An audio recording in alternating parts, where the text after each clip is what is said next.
रूस और यूक्रेन के बीच हो रहे युद्ध में कई हजार लोग मारे जा चुके हैं, केवल और केवल अहम के चलते। रूस और यूक्रेन के बीच युद्ध ने दुनिया के सामने एकाएक ऐसा संकट पैदा कर दिया जो कई मानों में असंभावित था। मगर ये सिलसिला ऐसे पायदान पर पहुंच जाएगा जहां से उतरना असंभव हो जाए, ये किसी को नहीं मालूम था, या यूं कहें कि ये किसी ने नहीं सोचा था। आज यूक्रेन की जनता बमबारी के बीच अपने घरों और शहरों में कैद है। असहाय बच्चे, महिलाएं और बुजुर्ग शरणार्थी बन पलायन कर रहे हैं। ऐसे में क्या बुद्ध के रास्ते पर चलकर युद्ध को रोका जा सकता है? जानते हैं प्रोफेसर हरपाल सिंह बौद्ध से। मेरा नाम डॉक्टर हरपाल बौद्ध है।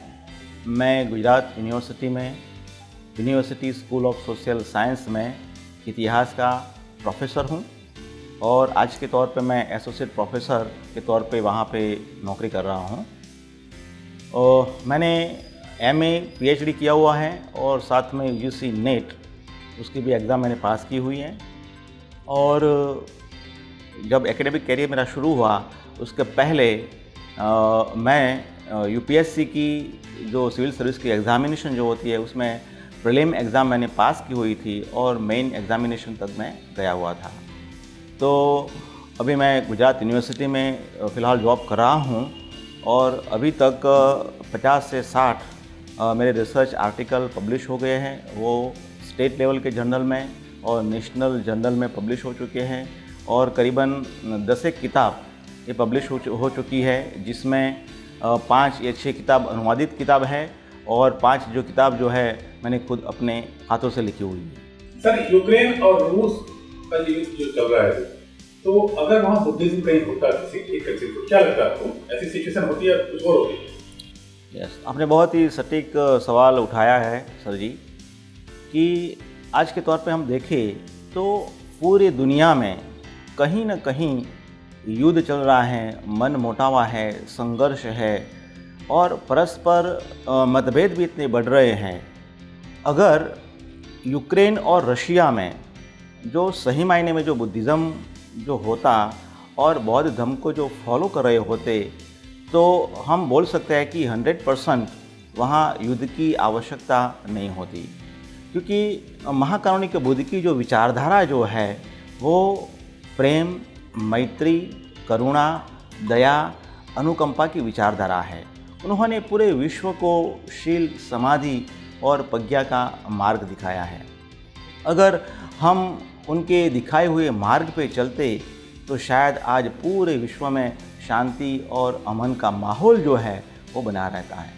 महाकारुणिक बुद्ध ने प्रेम और मैत्री की बात की है और वो कहते हैं कि अगर प्रत्येक मनुष्य जो है जो अपने चित्त में पड़े जो राग, द्वेष और मोह और लोभ जो है, क्योंकि हमारी सारी जो समस्याएं जो है उसकी पृष्ठभूमि में राग, द्वेष, मोह, लोभ है, लालच है हमारी, यानी कि बहुत ऐसी महत्वाकांक्षाएं जो है कि जो गलत महत्वाकांक्षाएं हैं कि जो हमें संघर्ष में ले जाती है। इसलिए महाकारुणिक बुद्ध ने भी ये बताया था। दंपत की गाथा मुझे यहाँ पे याद आती है। दंपत में की यमक वग्गों की जो पहली जो गाथा है, जिसमें महाकारुणिक बुद्ध बताते हैं कि मनोपुबंगमा धम्मा मनोसेठ्या मनोमया मनसा च पुदठेन भासती वा करोति वा ततोम न दुख मनवेति चक्कव वहतो पदम। अगर प्रत्येक इंसान जो है वो दूषित मन से काम करेगा, यानी कि गलत इरादों से काम करेगा, तो उसका परिणाम भी गलत होगा, अकुशल होगा। और जैसे चक्का चलता है और चक्के के पीछे जो, यानी कि जो बैल चलता है और बैल के पीछे जो चक्का चलता है, ऐसे ही दुख जो है वो हमारे साथ रहेगा। तो कहने की तात्पर्य यह है कि अगर ये देशों में जो सही मायने में जो बौद्ध धर्म होता, बुद्ध की विचारधारा होती, समता, बंधुता, सामाजिक न्याय की, प्रेम, मैत्री की जो विचारधारा होती, तो शायद ऐसे देशों में युद्ध नहीं हो सकता था। आज हम देखते हैं कि कई सारे ऐसे राष्ट्र जो है कि जिन्होंने बुद्धिज़्म को फॉलो किया, एडॉप्ट किया है, तो वो काफ़ी उन्होंने प्रगति हासिल की है, डेवलपमेंट उन्होंने प्राप्त किया है। लेकिन सही मायने में जो बुद्धिज़्म को जो आचरण में लाए, क्योंकि बुद्धिज़्म कुछ नहीं है, हम कह सकते हैं कि वो आचरण का धम्म है। धम्म यही है कि एक मनुष्य का दूसरे मनुष्य के साथ कैसा व्यवहार होना चाहिए, कैसा अच्छा व्यवहार होना चाहिए, तो यही धम्म हमें सिखाता है। तो अगर ये यूक्रेन हो या रशिया हो या कोई भी यानी कि विकसित राष्ट्र हो, अगर ये बुद्ध की विचारधारा को जो अमल में लाए, सही मायने में जो आचरण में लाए और अपनी चित्त शुद्धि करे और चित्त में जो पड़े जो राग द्वेष मोह और लालच की जो बुराइयाँ जो है, अकुशल कर्म जो है उनके मन में जो ग्रसित है, तो ये ग्रसित मन से जो बाहर निकल जाए तो यानी कि एक आपसी मतभेद भी नहीं होगा, आपसी मुटाव भी नहीं होगा और कहीं भी वैर नहीं होगा। इसलिए यहाँ फिर से मुझे तथागत महाकारुणिक बुद्ध की दूसरी गाथा याद आती है।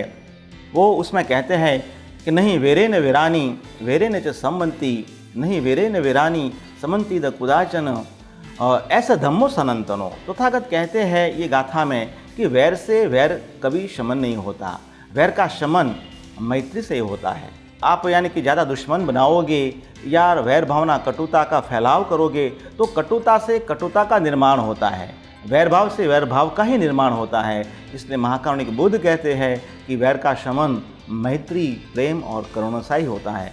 तो अगर आज के माहौल में भी हम देखें तो हमें प्रत्येक मनुष्य जो है वो प्रत्येक मनुष्य को बुद्ध की विचारधारा को अपनाना चाहिए और हर एक को प्रेम और मैत्री के साथ उनके साथ व्यवहार करना चाहिए। तो ऐसे देशों में जो आज जो युद्ध का जो माहौल बना हुआ है और करीबन 30 से 40 दिनों से जो युद्ध जो चल रहा है, अगर वो लोग सही मायने में चाहते हैं कि हमें शांति बनाए रखना है तो उनको तथागत बुद्ध ने जो बताया जो मार्ग जो है मैत्री, करुणा, शांति, प्रेम का, उस रास्ते पे चलना चाहिए कि जिसमें सबका भला होता है, सबका कल्याण होता है, सबका मंगल होता है। तो ऐसा मंगलकारी जो धम्म जो है महाकारुणिक बुद्ध ने पूरे विश्व को दिया है। लेकिन ये बात भी बहुत ही अहम है कि उसके आचरण करने वाले बहुत ही कम लोग होते हैं और जो सही मायने में आचरण करते हैं वहाँ युद्ध नहीं होता है, वहाँ शांति होती है, शांति होती है और अमन और प्रेम मैत्री होती है। श्रीलंका की स्थिति जैसे कि आपने अभी बताया कि यूक्रेन और रशिया में जो युद्ध हो रहा है क्योंकि बुद्ध कंट्री नहीं है, लेकिन उसी के दूसरी तरफ हम अगर सिक्के का दूसरा पहलू देखें तो श्रीलंका तो बुद्धिस्ट कंट्री है पूर्णतः, लेकिन वहाँ पर भी आज जो भयावह स्थिति है, क्या वो स्थिति अगर भारत में आती है तो इसके क्या उपाय रहेंगे और क्या इसमें आपका वक्तव्य रहेगा? जैसे हमने अभी बात जो की यूक्रेन और रशिया की जो बात की और हम सोच रहे हैं कि अगर वहाँ पर भी जो बुद्धिज़्म जो होता, बौद्ध की समतामूलक विचारधारा जो वहाँ पे प्रसार होती तो शायद युद्ध नहीं होता, शांति होती। लेकिन आज खबरें ऐसी भी हमें मिल रही है कि सिलोन में, श्रीलंका में, कि जहाँ बुद्धिज़्म है और महाकारुणिक बुद्ध की जो विचारधारा जो है वहाँ प्रस्थापित हुई है और सम्राट अशोक के जो पुत्र जो थे महाथेरो महेंद्र और उनकी जो पुत्री जो थी संघमित्रा कि उन्होंने करीबन 2300 साल पहले वो सिलोन की यात्रा की थी और धम्म का प्रचार किया था और धम्म की एक मजबूत नींव भी सिलोन में रखी थी। और वहाँ पर हम देखते हैं कि बुद्धिज़्म जो है काफ़ी मात्रा में फैला फूला है।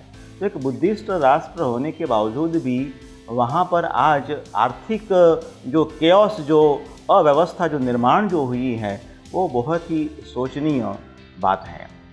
तो इसके कारण हम बता सकते हैं कि पहले भी हमने बताया था कि जो सही मायने में जो बुद्ध धम्म को जो फॉलो करते हैं, उसको आचरण में लाते हैं तो ये परिस्थितियाँ निर्माण नहीं होती है। लेकिन लोगों की महत्वाकांक्षाएं बढ़ जाती है, लोग सही विचारधारा से जो भटक जाते हैं, ठीक है ना, एक विचारधारा जो सही विचारधारा जो हमें प्राप्त हुई है, अगर हम उनको लेकर ही उनको एक आदर्श मान के जो चलते हैं तो सही मायने में हमारा डेवलपमेंट होता है। लेकिन कभी कभी ऐसा भी होता है कि पॉलिटिकली और सोशली भी ऐसे कई सारे ऐसे लोग भी समाज में जन्म ले लेते हैं और ऐसा काम भी करते हैं जो अपनी खुद की महत्वाकांक्षा को पूर्ण करने के लिए पूरे राष्ट्र को यानी कि बदनाम करने का वो काम करते हैं।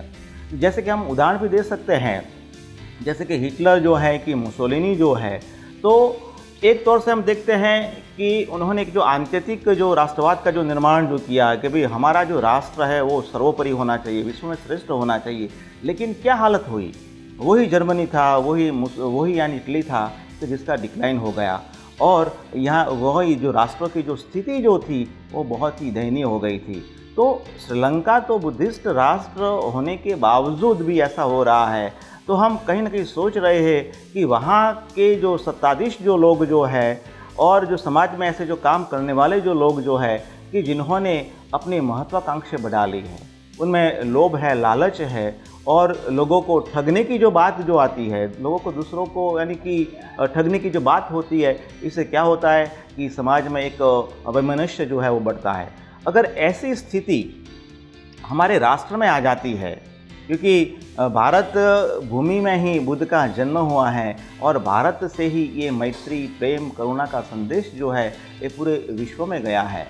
अगर जो ऐसी स्थिति भारत में भी आ जाती है तो बहुत ही मुश्किल हो जाएगी, क्योंकि भारत की जो परंपरा जो रही है, तो भारत तो एक जातिवादी राष्ट्र है, सामाजिक विषमता यहाँ भारों भार भरी है। अगर ऐसी स्थिति निर्माण होती है तो ये जो समाज के बीच में जो प्रवर्तमान जो खाई है, उससे भी और बड़ी खाइयाँ जो है वो समाज के बीच में हो जाएगी। और ख़ास तौर पे जो बहुजन समाज जो है कि जो पीड़ित है, वंचित समुदाय जो है, जो आज भी ये आर्थिक विषमताओं और राजकीय तौर की जो विषमताओं है उसको वो भुगत रहा है।